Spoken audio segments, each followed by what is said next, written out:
Alright guys, so I'm doing a review of this sapsucker. This is tapped in Canada, and basically it is original organic sparkling tree water. Check that out. If you guys want to read it, pause the video. Here's the back, nutrient panel and everything. And if you see the ingredients, organic maple water. So, alright, let's check this out. I tasted their other one before. They added like a little bit of lemon lime to it. This one, let's see. I never tried this one yet.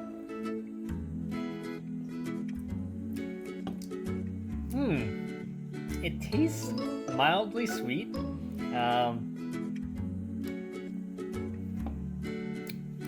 Yeah, it tastes like a mildly sweet, like, think of it like you put one drop of maple syrup and into a vat of like carbonated water that is like 1 liter.